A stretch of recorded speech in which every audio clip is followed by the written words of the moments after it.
Hello, my name is Danny JB, and this is part 6. of my cousin scanning my granny out her house. So after I started seeing like the little emails come in about the money, I started getting texts from my Aunt B. My Aunt B would be like, "Hey guys, grandma's storage unit is 2 months delinquent, and she it's like something like a few, I think $1,000 or more on it." And I'm like, "What is going on with this? Why is grandma storage in delinquent?" Then I would get, "Hey guys, we need X amount of thousands of dollars for this." And I'm just like, "Bruh, where is this $300,000 at?" Because I see the documentation, and I'll put it on the screen somewhere over here where you can see the LLC and the money that she got. So I'm just like, where's this money? Then she's like, "Hey guys, the meter box got stolen off the house. We need money for that." And I'm just like, it's always something. It's always I need money. So I'm like, if it's $300,000 in like alone, like what's going on with that money? So we have a family meeting, and they're talking about like everything that needs to get done. And she's expressing to us in this meeting, like, yeah, we just need to get money to start doing this and doing that. Like the money is running low. And I'm like, well, what's been done? And I want to say this is a Zoom call. And she was like, well, this has been done, this has been done, this has been done. And I'm just like, well, my dad is saying that stuff ain't getting done right. The house is not right. Like all this stuff is just wrong. And she basically just kind of explains it away like, well, I'm in the process of doing this and that. Like, I know I asked for money, but like, well, I'm gonna make it work. I'll figure it out. So, all right, fine. So then months pass, and I want to say at this point, me and my cousin D kind of reconciled, and I got invited to her 50th birthday party. Was it 50th birthday party? And I get to the 50th birthday party, and me and my husband attend, and it is lavish. She got this beautiful hall. She got a live band, honey.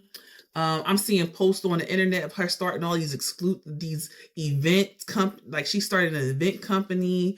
She started a his and her moving company and all this stuff. And I'm like asking my dad about the house, and he's like, the house ain't got they had no movement on it. And I'm like, do you see this party? Ooh, this is nice. Girl, this all this is you right here? Do you see this catering? Do you see this live band? Like, how's she paying for all this if she ain't got no money? And she just started like 3 businesses.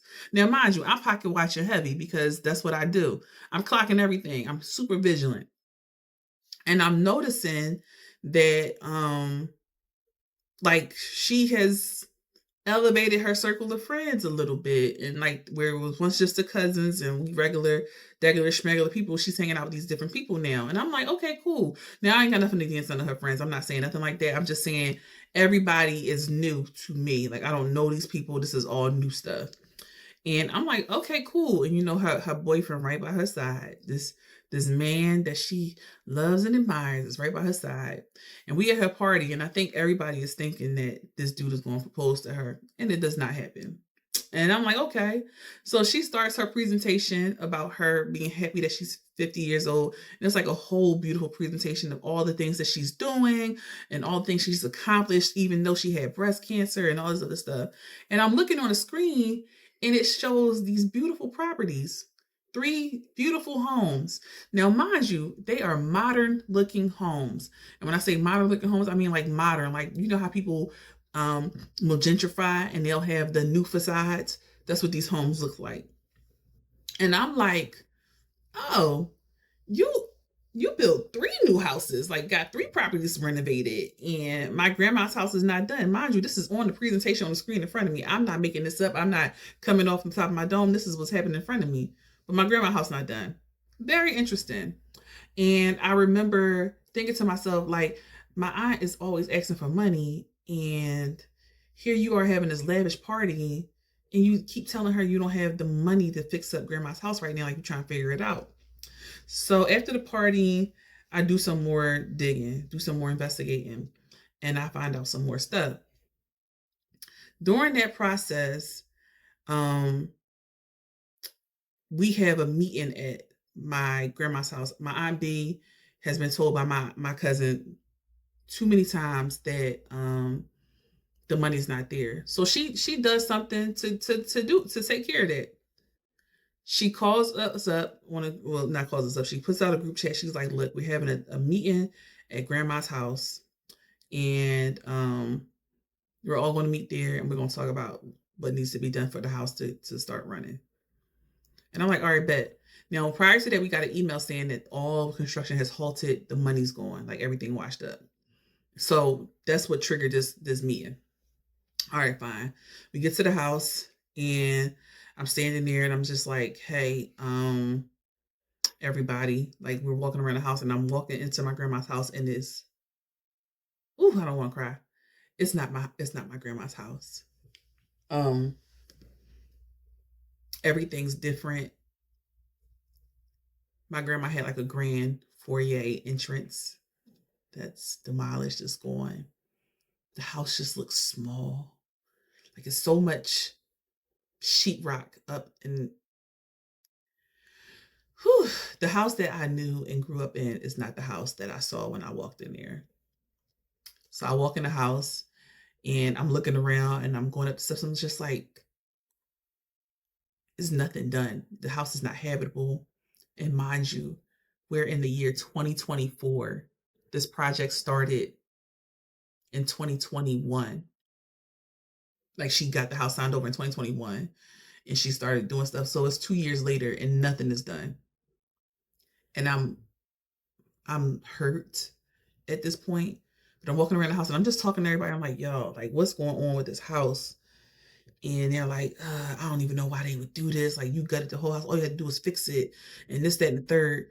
And we're talking about like having conversations with my aunts and my uncles and everybody and the cousins that are there. And we go downstairs, and we're all powwowing, and I'm talking to my dad and my aunt Jay. My cousin Kay's not there, but I'm talking to my dad and my aunt Jay, and she's just like, "This is horrible." She's like, "At this point, we might as well just sell it and see if we can get grandma something, mama something else." That's what they call their mama something else, because this is horrible. Like she can't live here. This don't even look like the house I lived in no more. And everybody's pretty much looking like they went to a funeral, because the house don't look nothing like what was promised. So we're there, and we're talking, and my aunt B gets a phone call, and everybody's trying to figure out where's D at. And my aunt B is like, "Oh, D went to the other house. She didn't know she was supposed to come to this house, so she went to the house where my grandma was at." Now I knew right then and there that that was the scheme that Ty set up for the bull crap, because she didn't want us to see what grandma's house looked like. She wanted us to just assume that it was coming together. But us physically being there and seeing what was happening, she would have to explain it. So she got to grandma's house, and we're all standing in this room that I guess would be I don't know, if in the old house it would have been the living room. And we're standing in there, and she basically is like, "Well, hey everybody," and she's all jovial and happy, and everybody's like, "Hi," and she's like, "Well, we got so much done, and look, we got the walls are up, and we got electricity, and we're doing this, and we're doing this," and everybody's looking at her like, "Girl, are we in the same house? Like, what? This is what?" So we're all looking at her like, "Girl, is you stupid or is you dumb? Like, what do you mean we got all this done? You've been doing this house for 2 years, and this is what you got done? And you ran out of money? Like, what's going on?" And she basically was like, "Well, look, the house is almost just about finished. Like, we got some electricity that need to get done or whatever. And we just gotta, we gotta work through this."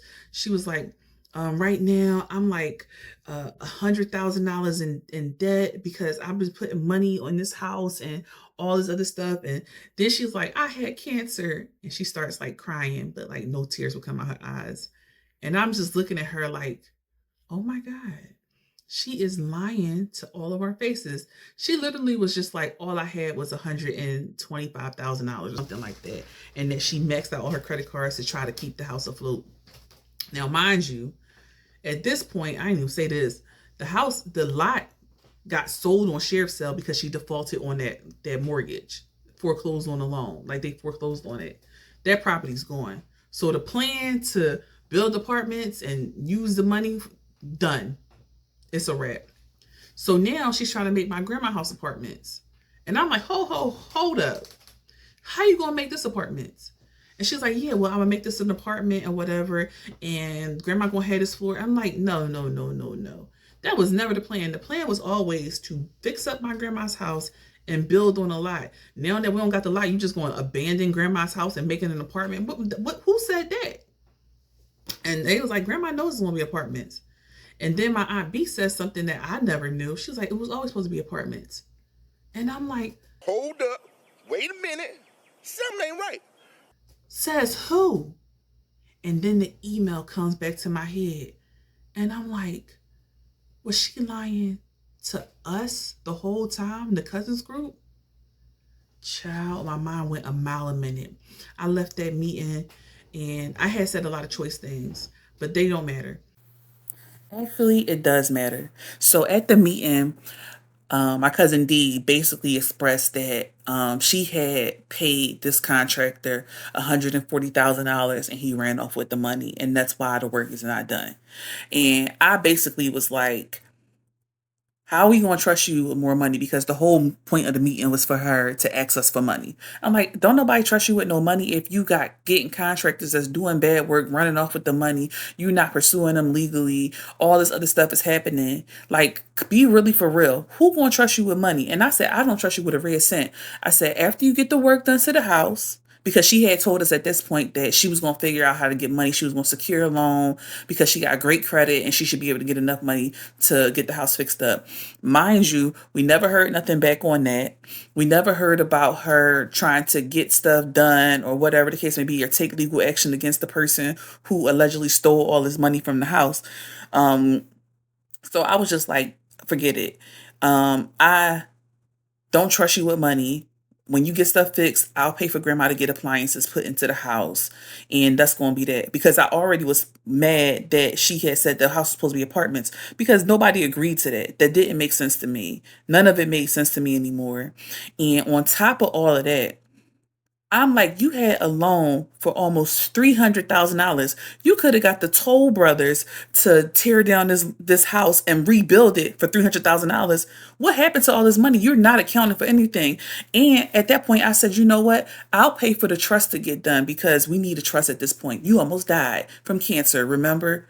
And she was mad about that too. It was a whole hot mess, child. I don't even have words for how bad this mess was. And I know that sounds insensitive that I'm like, oh, you had cancer, you almost died. But when we think about it, this is business, right? If something was to happen to her, who would have got the house? Now nobody has the house now, but I'm just saying, who would have got the house if something would have happened to her? Because there was no trust involved, and the house was in her name. And she got mad at me for saying that because she thought nobody cared about me. I had cancer. All y'all cared about was the house. Well, I mean, yeah, because you said you was gonna do something and then you didn't do it. Sorry for being insensitive, but I had to put that out there because she really was trying to make it seem like I was this big villain because I brought this up. But at the end of the day, business is business. If you're asking people for money, you got to expect that they want answers to the questions that they're asking. And I also pointed out how it was really ironic that she was able to have this lavish 50th birthday party with a live band at a beautiful banquet hall, open up 3 businesses, and renovate 3 houses in the time period of 2 years that she wasn't getting my grandma's house fixed up. And this girl had the nerve to tell me that, oh, those 3 houses, that was old. That was real old. And I'm like, girl, I saw them houses. Remember I said they had those modern finishes and all that stuff? Now, I can't track down the address of those houses because I'm not willing to pay to get that information. However, I know that these houses was recent.